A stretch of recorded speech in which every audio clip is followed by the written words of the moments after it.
Your Excellencies, it is my pleasure and honor to welcome you to the inaugural meeting of the leaders of the participating countries negotiating the Regional Comprehensive Economic Partnership, or Rcep.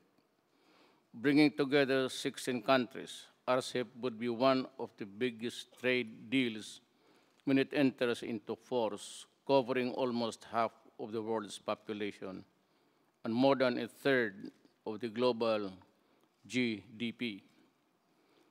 5 years hence, Rcep negotiations will launch.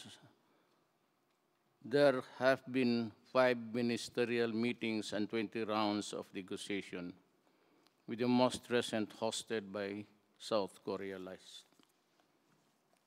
month. The milestone reached in Rcep negotiations throughout the years have greatly progressed and provided substantial outcomes, particularly on areas that highlight the importance we give to the inclusive growth anchored on development and capacity building. The progress in the negotiations presents to us a clear picture of where we are and the work required for us to reach our goal of the high-quality, credible, and mutually beneficial free trade agreement. It is important to recall the point of Rcep. It is not simply another trade agreement, but a trade agreement that could provide the size and scale to unleash new growth potentials and write the new rules of the game of the international trade order. By changing global economic landscape requires us to urgently bring to the negotiations to a close and to create deeper trade linkages that would demonstrate our commitment to free and open markets. For ASEAN, half a century of intra-regional economic cooperation has seen much of progress from the days when trade protectionism and national issues clashed with our common regional aspiration. As we celebrate our 50th anniversary, ASEAN reaffirms its commitment to the FTA that balances the needs of all countries but maintains a high level of ambition.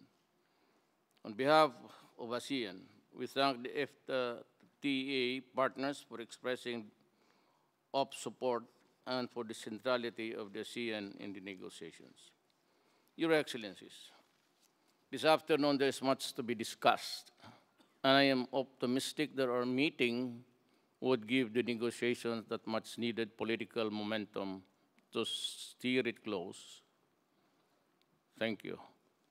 And I am not, this is not a joke, but I know how it feels to be. There's a note there. Once, it is a working paper prepared by the Secretariat, have nothing to do with it. But says here, once the members of the media have left the room, the President will preside over the closed session. You might blame me for something which it's not my idea. I don't know which protocol is that.